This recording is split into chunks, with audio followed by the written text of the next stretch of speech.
병원 영안실의 차가운 공기가 김미영의 볼을 스쳤습니다. 42년을 함께 산 남편 이철수가 하얀 수의를 입고 누워 있었어요.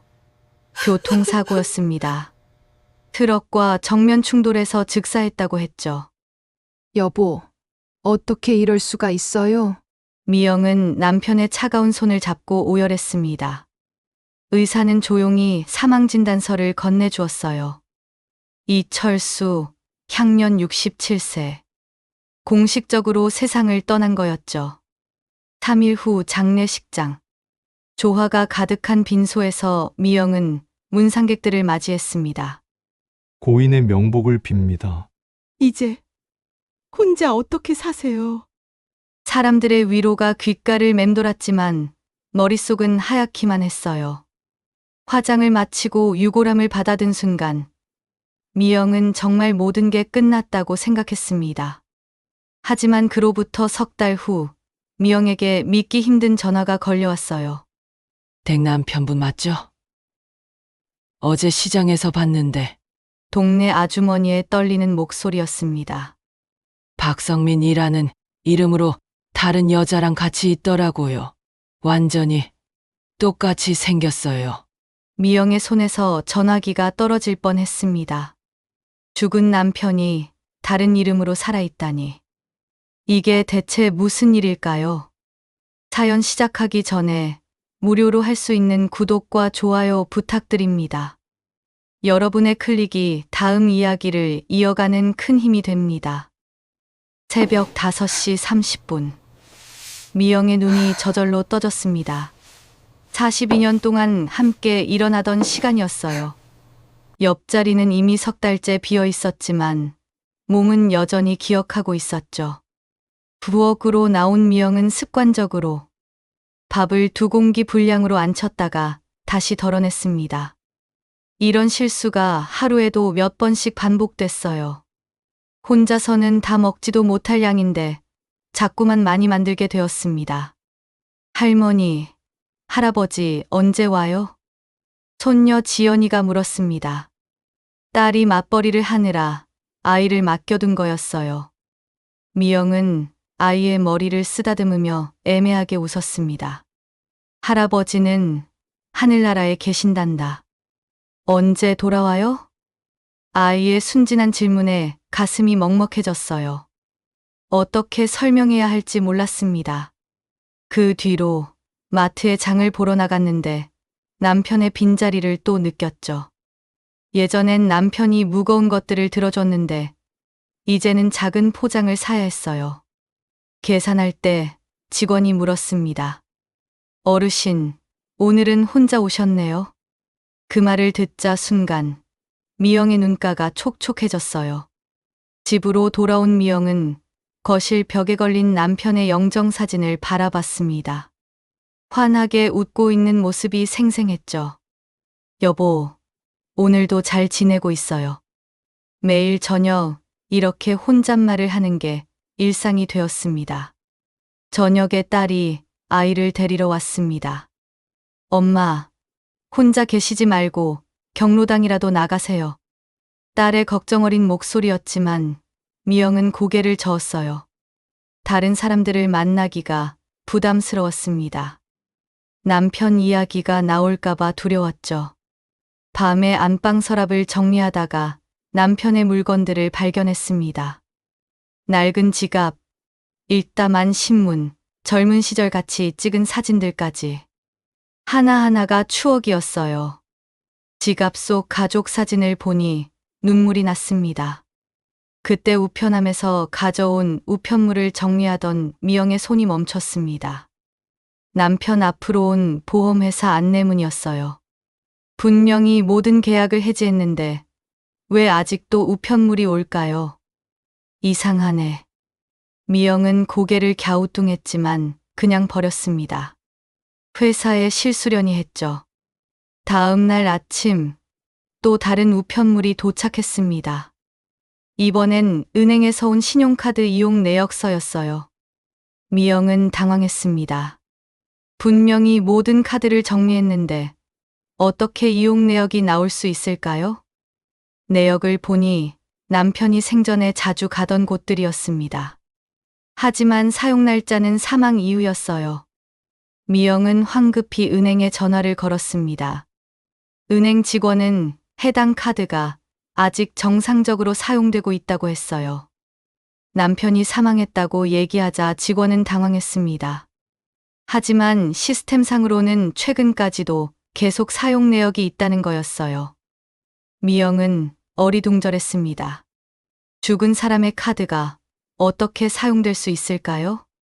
그날 저녁 동네에서 우연히 만난 옆집 아주머니가 더욱 이상한 말을 했습니다.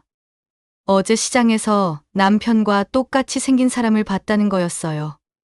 다른 여자와 함께 장을 보고 있었다고 했습니다. 미영은 고개를 저었습니다. 남편에게는 형제가 없었어요. 외동 아들이었거든요. 닮은 사람이 있을 리 없었죠. 하지만 집으로 돌아오는 길에 미영의 마음속에는 작은 의문이 생겼습니다. 우편물, 카드 사용 내역, 그리고 목격담까지. 단순한 우연일까요? 그날 밤, 미영은 잠을 이룰 수 없었습니다. 침대에 누워서도 계속 생각했어요. 카드가 사용되고 있다는 은행 직원의 말이 머릿속을 맴돌았죠. 혹시 누군가 카드를 도용한 걸까요? 아니면 정말로. 다음 날 아침, 미영은 남편의 옷장을 뒤져봤습니다. 다른 신분증이라도 있나 싶어서였어요. 하지만 특별한 건 발견하지 못했습니다. 오히려 옷들에서 나는 남편의 향수 냄새만 진하게 느껴졌죠. 우편함을 확인하러 나간 미영의 눈이 휘둥그레졌습니다. 또 다른 우편물이 와 있었거든요. 이번엔 휴대폰 요금 고지서였습니다. 남편 명의로 된 새로운 번호였어요. 미영은 당황했습니다. 남편이 쓰던 휴대폰은 이미 해지했는데 다른 번호가 있었다니. 언제부터 이 번호를 썼던 걸까요? 고지서에 적힌 사용량을 보니 매달 꽤 많은 통화를 한 것 같았어요. 그날 오후, 미영은 용기를 내서 고지서에 적혀 있는 번호로 전화를 걸어봤습니다. 손이 떨렸지만 꾹 참고 번호를 눌렀어요. 신호음이 몇 번 울리더니 누군가 받았습니다. 중년의 남자 목소리였어요. 그런데 그 목소리가 너무나 익숙했습니다. 남편의 목소리와 똑같았거든요. 미영은 너무 놀라서 말을 하지 못하고 전화를 끊어버렸어요. 심장이 터질 것 같았습니다. 분명히 남편의 목소리였는데 어떻게 그럴 수 있을까요? 미영은 온몸이 떨렸어요. 며칠 후 동네 이발소에서 또 다른 증언이 나왔습니다. 이발소 사장이 미영에게 조심스럽게 말했어요. 지난주에 남편과 똑같이 생긴 사람이 머리를 자르러 왔다는 거였습니다. 박성민이라는 이름으로 예약했다고 했어요. 그런데 이상한 건 그 사람이 자신을 전혀 모르는 척 했다는 거였죠. 분명히 남편은 그 이발소를 10년 넘게 다녔는데 말입니다. 미영은 더욱 혼란스러워졌습니다. 목격담이 계속 늘어났거든요. 마트, 버스 정류장, 심지어 은행에서도 봤다는 사람이 있었어요. 모두 같은 얘기였습니다. 남편과 똑같이 생겼는데 다른 이름을 쓰고 있다는 거였죠. 그리고 항상 모르는 여자와 함께 있었다고 했어요. 일주일 후 결정적인 일이 일어났습니다. 미영이 병원에 갔다가 우연히 남편의 주치의를 만난 거예요. 의사가 미영을 보더니 이상한 표정을 지었습니다. 의사는 며칠 전에 남편이 다른 이름으로 병원에 왔었다고 말했어요. 건강검진을 받으러 왔는데 박성민이라는 이름으로 접수했다는 거였죠. 하지만 얼굴은 분명히 남편이었다고 했습니다. 의사도 당황해서 확인해 봤지만 그 사람은 자신이 박성민이라고 주장했다고 해요. 환자 정보도 완전히 달랐고 주소도 다른 곳이었답니다. 미영은 그 말을 듣고 현기증이 났습니다. 이제는 확신에 가까워졌어요. 남편이 정말로 살아있을 수도 있다는 생각이 들었죠. 집으로 돌아온 미영은 남편의 책상을 다시 뒤져봤습니다. 이번에는 더 꼼꼼히 살펴봤어요. 그러다가 책상 서랍 맨 뒤쪽에서 작은 수첩을 발견했습니다. 수첩을 펼쳐보니 이상한 내용들이 적혀 있었어요. 박성민이라는 이름과 함께 다른 주소가 적혀 있었습니다. 그리고 여자 이름도 하나 적혀 있었죠. 미영의 손이 떨렸습니다. 남편이 다른 신분으로 살 준비를 미리 해둔 걸까요? 아니면 정말로 이중 생활을 하고 있었던 걸까요? 그때 딸에게서 전화가 왔습니다. 딸도 이상한 일을 겪었다고 했어요. 아버지 명의로 된 보험금이 또 다른 계좌로 입금됐다는 연락을 받았다는 거였습니다. 보험회사에서는 생존 확인서를 제출하라고 했다고 해요. 하지만 분명히 사망신고도 했고 보험금도 이미 받았는데 어떻게 이런 일이 일어날 수 있을까요? 미영과 딸은 급히 보험회사를 찾아갔습니다. 담당자는 최근에 남편 본인이 직접 와서 보험금을 신청했다고 말했어요. 신분증도 확인했고 본인이 맞다고 했답니다. 하지만 주소는 완전히 다른 곳이었고 연락처도 달랐어요. 보험회사 직원도 매우 당황한 상황이었죠. 미영은 이제 더 이상 의심할 여지가 없었습니다. 남편이 정말로 살아있고 다른 신분으로 생활하고 있다는 확신이 들었어요. 하지만 왜 그래야 했을까요? 왜 가족들에게는 죽은 척하고 다른 삶을 살고 있는 걸까요? 미영의 마음속에는 분노와 배신감이 차올랐습니다. 더 이상 혼자서는 감당할 수 없었습니다. 딸과 상의한 끝에 변호사를 찾아가기로 했어요. 가족법 전문 변호사였습니다. 변호사는 미영의 이야기를 듣고 놀란 표정을 지었어요. 사망신고 후 동일한 인물이 다른 신분으로 활동한다는 건 매우 심각한 문제라고 했습니다. 법적으로 살펴보면 몇 가지 가능성이 있다고 설명했어요. 첫 번째는 정말로 사망한 것이 맞고 다른 사람이 신분을 도용하는 경우였습니다. 하지만 얼굴이 똑같다는 목격담들을 보면 가능성이 낮다고 했죠. 두 번째는 사망을 위장한 경우였어요. 이런 일이 실제로 종종 일어난다고 했습니다. 빚을 피하거나 새로운 삶을 시작하려는 사람들이 이런 방법을 쓴다는 거였죠. 변호사는 이런 경우 법적 책임이 매우 크다고 경고했습니다. 사망신고 위장, 보험 사기, 신분위조 등 여러 범죄에 해당할 수 있다는 거였어요. 특히 보험금을 받았다면 더욱 심각한 문제가 된다고 했습니다. 또한 재산 문제도 복잡해진다고 설명했어요. 사망 후 상속받은 재산들, 보험금, 그리고 현재 다른 신분으로 취득한 재산들까지 모든 게 법적 다툼의 대상이 될 수 있다는 거였죠. 변호사는 우선 정확한 사실 확인이 필요하다고 조언했습니다. 추측만으로는 어렵고 확실한 증거가 있어야 한다고 했습니다. 미영은 변호사 사무실을 나와 이번에는 서초동에 있는 민간 탐정사무소를 찾았습니다. 딸이 인터넷에서 찾아준 곳으로 15년 경력의 베테랑 탐정이 운영하는 곳이었어요. 이런 사건을 여러 번 다뤄봤습니다. 사망 위장 사건은 생각보다 많아요. 탐정이 과거 사례 파일들을 보여주며 설명했습니다. 대부분 빚 때문이거나 새로운 여자와 살기 위해서라고 했어요.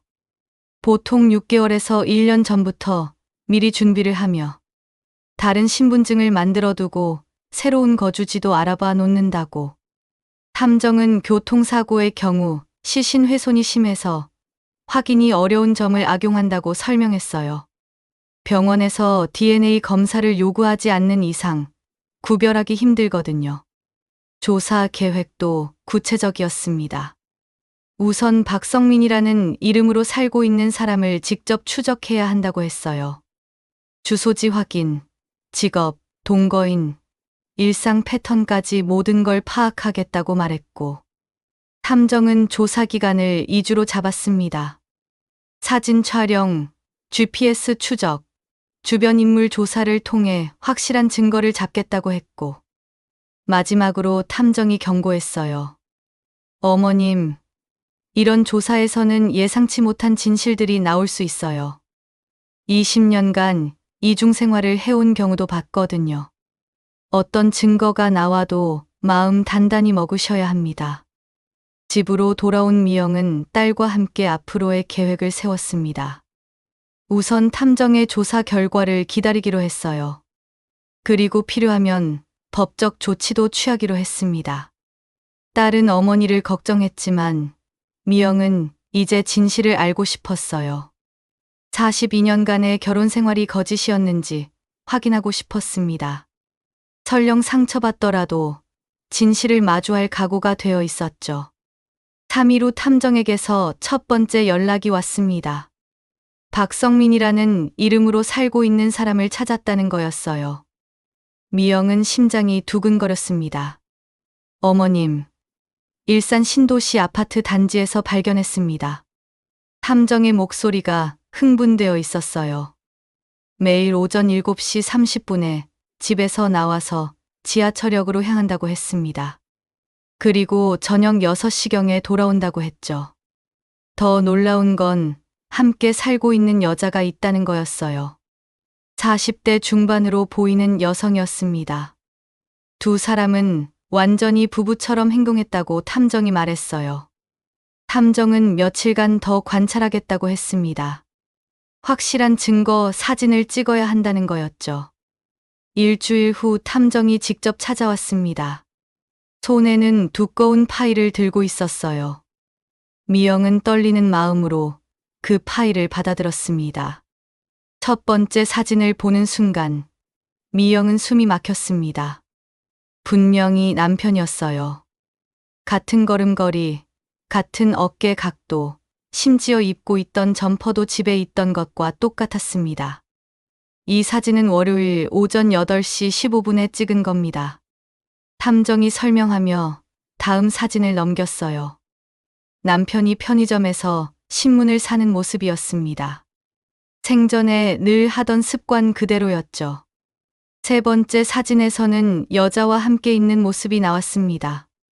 키가 160cm 정도 되는 단발머리 여성이었어요. 두 사람이 팔짱을 끼고 마트에서 나오는 장면이었습니다. 탐정은 그 여자에 대해서도 조사했다고 했어요. 이름은 정미숙. 놀랍게도 그 여자도 기혼자였다는 거였어요.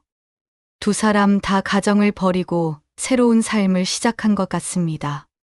탐정의 말에 미영은 어지러웠어요. 남편이 다른 여자와 새 가정을 꾸리고 살고 있었다니. 탐정은 더 충격적인 사실을 알려줬습니다. 두 사람이 함께 산 지 벌써 2년이 넘었다는 거였어요. 즉, 남편은 사망 위조를 하기 전부터 이미 이중 생활을 하고 있었다는 뜻이었습니다. 아파트 임대차 계약서를 확인해 보니 2년 3개월 전에 박성민 명의로 계약했더군요. 탐정이 서류를 보여주며 설명했어요. 보증금 5천만 원, 월세 80만 원짜리 아파트였습니다. 더 충격적인 발견도 있었어요. 남편이 박성민이라는 이름으로 새로운 직장도 다니고 있었다는 거였습니다. 작은 무역회사의 영업직이었어요. 탐정은 직장 동료들도 만나봤다고 했습니다. 모두 박성민을 성실하고 조용한 사람이라고 평가했다고 해요. 결혼한 지 2년 됐다고 소개하고 다녔다는 거였죠. 여기 봐보세요. 탐정이 또 다른 사진을 꺼냈습니다. 남편이 그 여자와 함께 웨딩 사진을 찍는 모습이었어요. 정식 결혼은 아니었지만 스튜디오에서 기념 촬영을 한 것 같았습니다. 미영은 그 사진을 보고 눈물이 났어요. 42년 전 자신과 찍었던 웨딩 사진이 떠올랐습니다. 그때의 남편 모습과 지금 사진 속 모습이 겹쳐졌죠. 탐정은 금융기록도 조사했다고 했습니다. 박성민 명의의 통장에는 매월 일정한 금액이 입금되고 있었어요. 새 직장에서 받는 월급이었습니다. 더욱 놀라운 건 남편의 원래 통장에서도 돈이 빠져나가고 있었다는 거였어요. 생전에 미리 다른 계좌로 돈을 옮겨 놓았던 것 같다고 탐정이 설명했습니다. 계산해 보니까 최소 1억 원 이상은 빼돌린 것 같습니다. 그 말을 듣고 미영은 충격을 받았어요. 남편이 가족 몰래 재산까지 빼돌렸다니. 마지막으로 탐정이 결정적인 증거를 보여줬습니다. 남편이 정미숙과 함께 구청에 가는 모습을 찍은 사진이었어요. 사실혼 신고를 하러 간 것 같다고 했습니다. 탐정은 모든 증거를 정리해서 USB에 저장해줬어요. 사진들, 동영상, 그리고 각종 서류 사본들이 모두 들어있었습니다. 이 정도면 법정에서 충분히 사용할 수 있는 증거입니다. 이제 미영은 선택해야 했습니다. 이 증거들을 가지고 어떻게 할 것인지 말이에요. 미영은 더 이상 참을 수 없었습니다. 직접 확인하고 싶었어요. 탐정이 말린 것도 뿌리치고 일산 아파트로 향했습니다. 오후 6시 15분. 탐정이 알려준 그 시간에 미영은 아파트 단지 입구에서 기다렸어요. 가슴이 터질 것 같았습니다.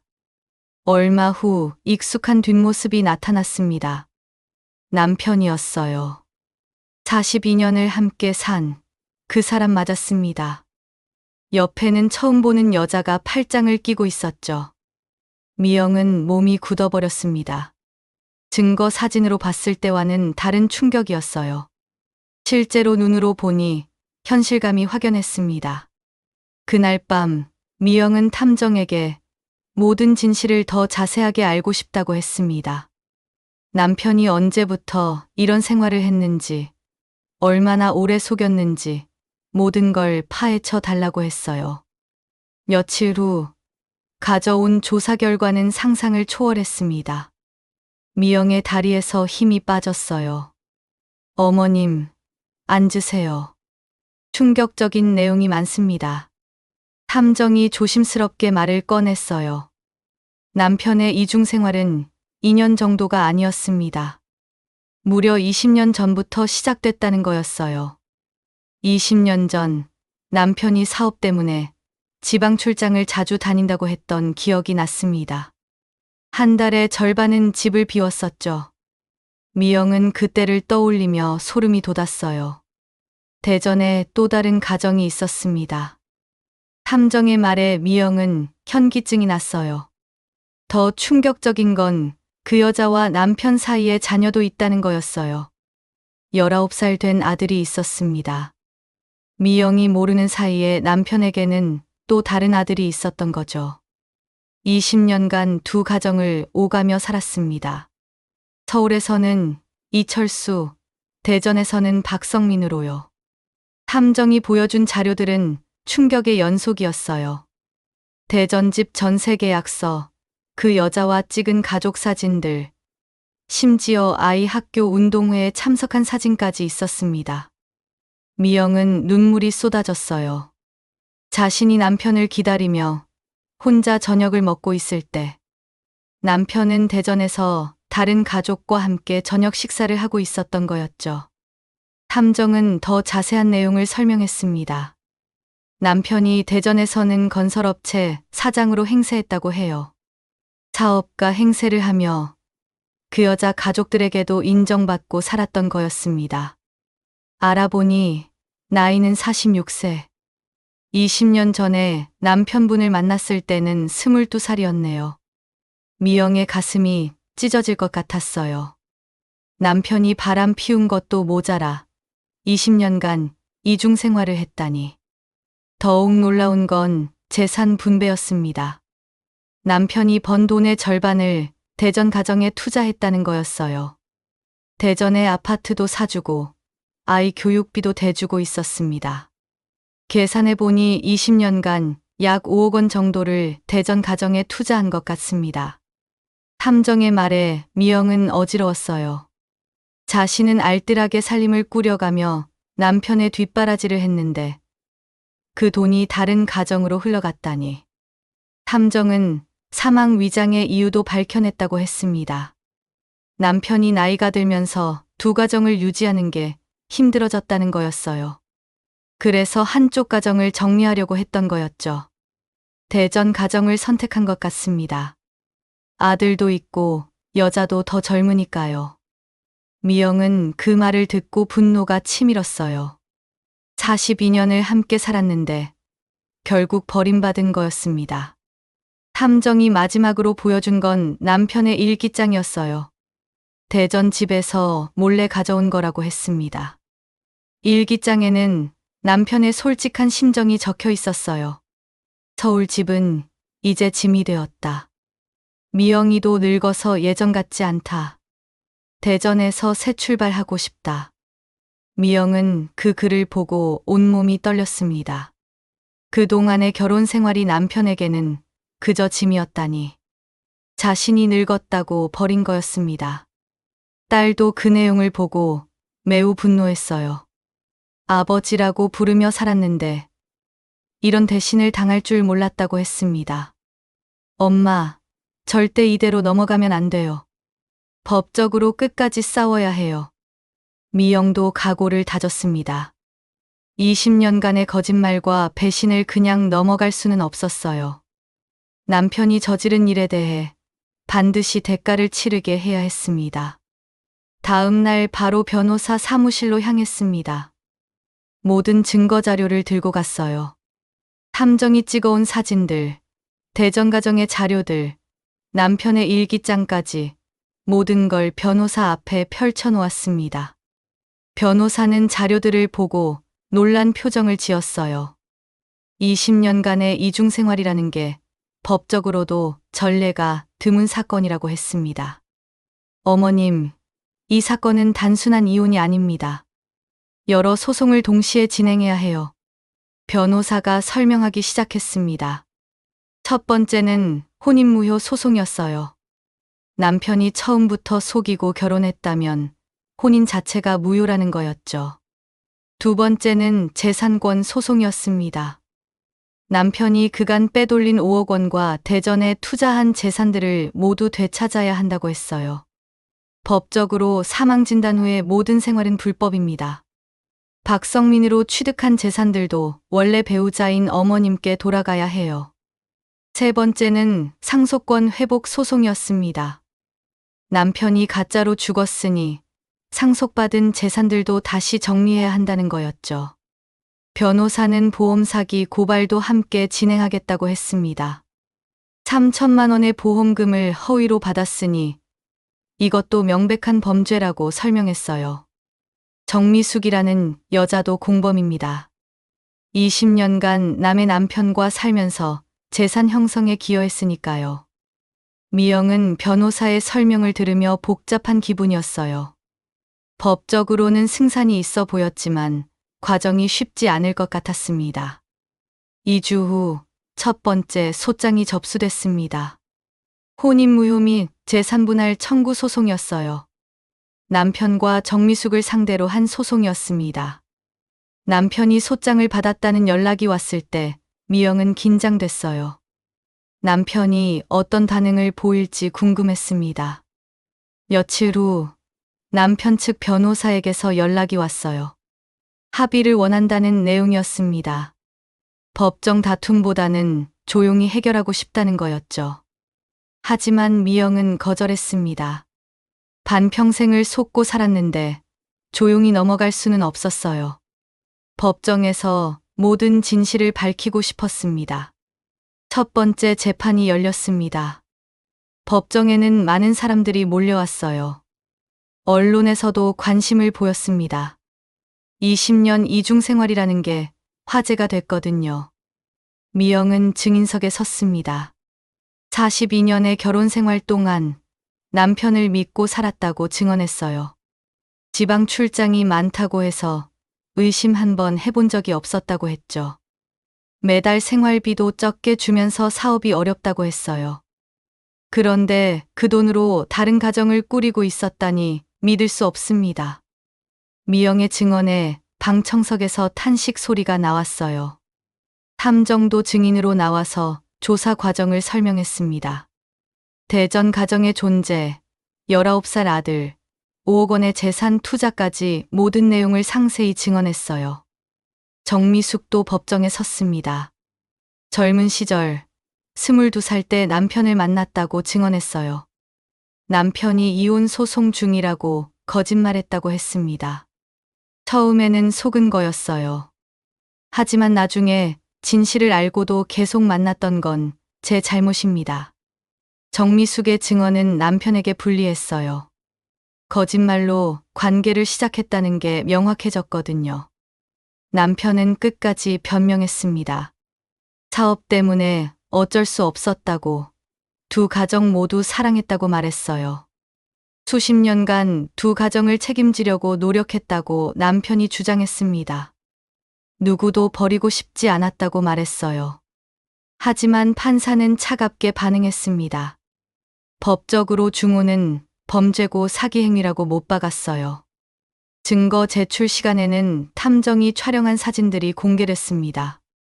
다른 지역에서 찍은 가족 사진들, 아들과 함께한 사진들, 그리고 남편의 일기장 내용까지. 서울집은 이제 짐이 되었다는 일기 내용이 읽혀질 때 미영은 눈물을 참았어요. 법정에서 울고 싶지 않았거든요. 재판은 석 달간 계속됐습니다. 매번 새로운 증거들이 나왔어요. 남편이 빼돌린 돈의 규모도 처음 예상보다 더 컸습니다. 은행 기록을 분석한 결과 실제로는 상당한 금액이 다른 지역으로 흘러갔다는 게 밝혀졌어요. 미영은 그 액수를 듣고 현기증이 났습니다. 변호사는 모든 재산을 돌려받을 수 있다고 확신했어요. 법리적으로 명확한 사건이라고 했습니다. 그 지역 아파트도 미영 명의로 돌려받을 수 있고, 그동안 투자한 교육비나 생활비도 손해배상으로 받을 수 있다고 변호사가 설명했어요. 마지막 변론에서 미영의 변호사가 힘주어 말했습니다. 평생을 함께한 시간이 진실이 아니었다는 사실, 상당 기간이 거짓이었다고 했어요.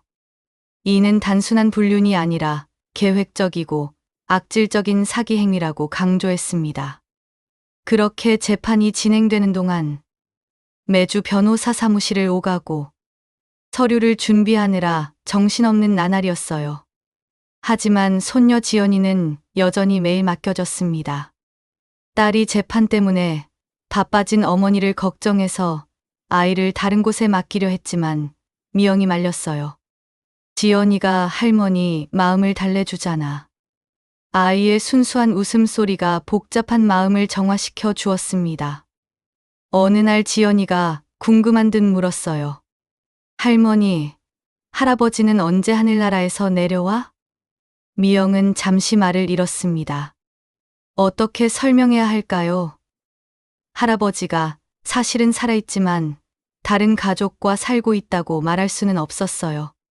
할아버지는 이제 안 올 거야. 할아버지가 할머니한테 나쁜 일을 했거든. 아이는 고개를 갸우뚱했지만 더 묻지 않았어요. 대신 미영의 손을 꼭 잡아줬습니다. 재판 준비로 밤늦게까지 깨어있는 날이 많았어요. 변호사가 요청한 자료들을 찾다 보면 어느새 새벽이 됐습니다.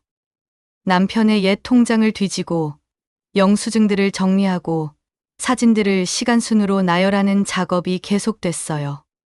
하나하나가 다 증거 자료였습니다. 그러던 어느 날 오후 안방 장롱을 정리하다가 오래된 편지 봉투를 발견했습니다. 먼지가 쌓인 봉투 안에는 20년 전 남편이 써준 편지가 들어 있었어요. 여보, 출장이 길어져서 미안해요. 혼자 집에 있을 당신만 생각하며 지내고 있어요. 편지를 읽으며 미영은 씁쓸하게 웃었습니다. 그때 남편은 대전에서 정미숙과 함께 있었을 텐데 이런 편지를 썼던 거였죠. 다른 편지들도 마찬가지였어요. 빨리 집에 가서 당신을 안아주고 싶어요. 우리 딸이 보고 싶어요. 같은 달콤한 말들이 가득했습니다. 옛날에는 이 편지들이 얼마나 소중했는지 모릅니다. 출장 간 남편을 그리워하며 몇 번이고 읽어봤었죠. 하지만 이제는 모든 게 거짓말로 느껴졌어요. 미영은 편지들을 쓰레기통에 버리려다가 멈췄습니다. 이것도 증거가 될 수 있을 것 같았거든요. 남편이 얼마나 교묘하게 거짓말을 했는지 보여주는 자료였으니까요. 재판 중간중간 미영은 혼자만의 시간이 필요했습니다. 새벽에 일어나 동네를 산책하는 게 일과가 되었어요. 한강공원까지 걸어가서 벤치에 앉아 있으면 마음이 조금 차분해졌습니다. 지나가는 부부들을 보면서 저들은 진짜 사랑하는 사이일까 하는 생각도 들었어요. 어느 날은 공원에서 비슷한 나이의 아주머니를 만났습니다. 매일 산책 나오는 분이었는데 자연스럽게 대화를 나누게 됐어요. 혼자 사세요? 아주머니의 질문에 미영은 잠시 망설였습니다. 어떻게 대답해야 할까요? 남편이 죽었어요. 거짓말은 아니었습니다. 미영에게 남편은 정말 죽은 거나 마찬가지였으니까요. 저도 남편 잃고 5년째예요. 처음엔 정말 힘들었는데 이제 좀 괜찮아졌어요. 그 아주머니의 위로가 마음에 와닿았어요. 진짜 남편을 잃은 슬픔과는 다르지만 미영도 혼자가 된 외로움은 마찬가지였으니까요. 집에서는 여전히 남편의 흔적들이 곳곳에 남아 있었습니다. 화장실의 면도기, 옷장의 넥타이들, 신발장의 구두들. 처음에는 다 버리려고 했는데 막상 손에 잡으니 쉽지 않았어요. 평생을 함께한 결혼 생활의 흔적들이었거든요. 비록 나와 함께한 결혼 생활이 거짓이었다고 해도 맨 처음 우리가 만난 모습은 진실이었을 텐데 라는 생각도 했어요. 재판이 계속되면서 동네 사람들의 시선도 달라졌어요. 처음에는 동정하는 눈빛이었는데 이제는 호기심 어린 시선이 많아졌습니다. 남편분이 살아계시다면서요? 20년간 바람 피웠다는 게 정말이에요? 이런 질문들을 받을 때마다 미영은 답답했어요. 사람들은 자극적인 이야기에만 관심이 있는 것 같았습니다. 마트에 가도 은행에 가도 사람들의 수근거리는 소리가 들렸어요. 작은 동네라서 소문이 금방 퍼진 거였죠. 때로는 집에서 나가기 싫을 때도 있었습니다. 하지만 손녀 때문에라도 일상을 유지해야 했어요. 할머니, 왜 사람들이 할머니 보고 수근거려? 아이도 눈치를 챈 모양이었습니다. 미영은 아이의 머리를 쓰다듬으며 대답했어요. 어른들 일이야. 지연이는 신경 쓰지 마. 재판 준비로 바쁜 와중에도 미영은 규칙적인 생활을 유지하려고 노력했습니다. 매일 같은 시간에 일어나고 식사를 챙기고 손녀를 돌보는 일상이 마음에 안정을 주었어요. 밤에는 일기를 쓰기 시작했습니다. 하루 있었던 일들, 재판 진행 상황, 그리고 복잡한 감정들을 글로 정리하면서 마음을 다스렸죠. 오늘도 남편의 거짓말이 하나씩 밝혀지고 있다. 분노보다는 허탈함이 더 크다. 42년이 이렇게 끝나는 게 맞나 싶다. 이런 식으로 솔직한 감정들을 써내려 갔어요. 판결일까지 얼마 남지 않았습니다. 드디어 판결일이 왔습니다. 미영은 평소보다 일찍 일어나 단정하게 옷을 입고 법정으로 향했어요. 마지막까지 당당한 모습을 보이고 싶었습니다. 법정에는 많은 사람들이 몰려 있었어요. 언론사 기자들, 방청객들, 그리고 남편과 정미숙도 앉아 있었습니다. 미영은 남편을 똑바로 바라봤어요. 20년간 속인 그 얼굴을 마지막으로 제대로 보고 싶었거든요. 판사가 들어오고 법정이 조용해졌습니다. 판사는 차분하지만 단호한 목소리로 판결문을 읽기 시작했어요. 피고 이철수는 20년간 이중생활을 하며 원고를 기망한 행위가 인정됩니다. 첫 문장부터 미영에게 유리한 내용이었어요. 미영은 안도의 한숨을 쉬었습니다. 혼인 관계에서의 신의와 성실 의무를 현저히 위반했으며 사망을 위장한 행위는 중대한 범죄 행위입니다. 판사는 계속해서 남편의 잘못을 명확히 지적했어요. 그리고 결정적인 판결을 내렸습니다. 피고는 모든 재산권과 상속권을 상실합니다. 대전 소재 부동산과 투자한 모든 재산은 원고에게 반환하라. 미영은 눈물이 났지만 참았어요. 드디어 정의가 실현되는 순간이었습니다. 또한 피고 정미숙은 공동불법 행위자로서 연대 책임을 지며 위자료 2억 원을 원고에게 지급하라. 방청석에서 탄성이 터져 나왔어요. 완전한 승소였습니다. 판사는 마지막으로 덧붙였습니다. 결혼은 평생의 약속인데 이를 오랜 기간 거짓으로 유지한 행위는 용서받을 수 없다고 했어요. 판결이 끝나고 법정을 나오는 길에 기자들이 몰려들었어요. 하지만 미영은 아무 말도 하지 않았습니다. 이미 법정에서 모든 걸 말했다고 생각했거든요. 변호사가 축하한다며 손을 내밀었지만 미영의 기분은 복잡했어요. 이겼다는 기쁨보다는 허탈함이 더 컸습니다. 평생의 결혼 생활이 이렇게 끝나는 게 맞나 싶었어요. 판결 이후 남편의 삶은 완전히 무너졌습니다. 보험 사기와 신분 위조 혐의로 형사재판에도 넘겨졌어요. 회사에서도 해고됐고 사회적으로 매장됐습니다.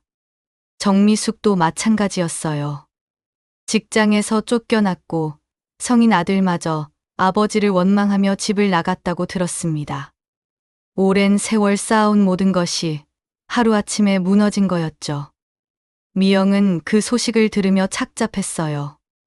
분노와 원망은 있었지만 그렇게까지 무너지는 걸 보니 복잡한 마음도 들었습니다. 재산 회수는 생각보다 시간이 걸렸어요. 다른 지역 아파트를 처분하고 각종 투자금을 회수하는데 여러 달이 걸렸습니다. 법적 절차도 복잡했고 일부는 회수하지 못한 부분도 있었어요. 그래도 상당한 금액을 되찾을 수 있었습니다. 딸은 새로운 곳으로 이사하자고 제안했습니다. 동네 사람들의 시선도 부담스럽고 새 출발을 하는 게 좋겠다고 했어요. 하지만 미영은 그 집에 그대로 남기로 했습니다. 비록 거짓된 추억들이 있었지만 진짜 추억도 있었으니까요. 그리고 도망가고 싶지 않았어요. 1년 후 미영의 일상은 많이 달라졌습니다. 경로당에도 나가고 동네 봉사활동도 시작했어요. 혼자 사는 것에 익숙해졌지만 여전히 외로운 순간들도 있었습니다. 그래도 예전보다는 자유로움을 느끼고 있었어요. 지연이는 여전히 매일 할머니를 찾아왔어요. 아이와 함께 있으면 복잡한 생각들이 정리됐습니다. 할머니, 이제 행복해요? 어느 날 지연이가 물었어요.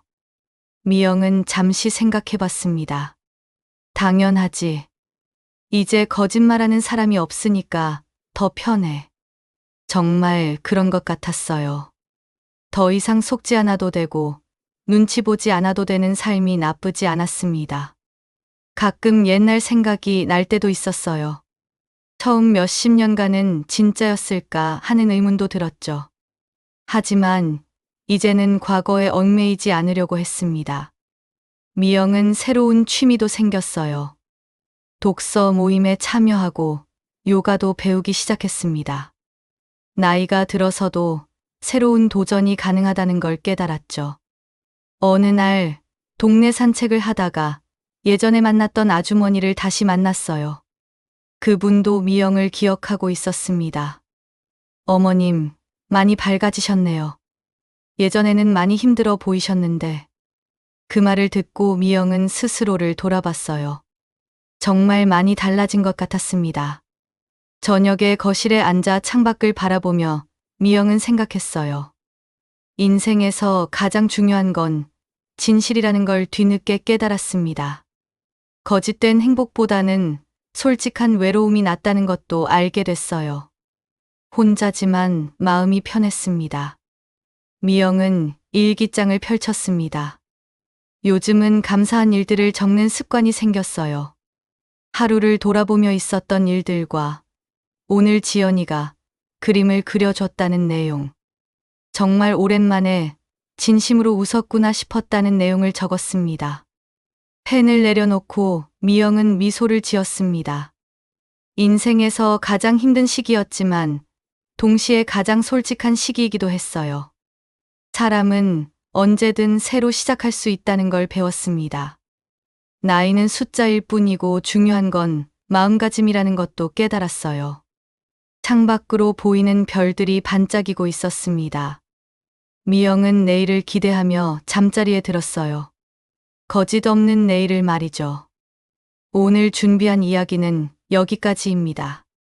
진실한 삶이 때로는 외롭고 힘들 수도 있지만 결국은 그것이 우리에게 참된 평안을 준다는 걸 느끼셨기를 바랍니다.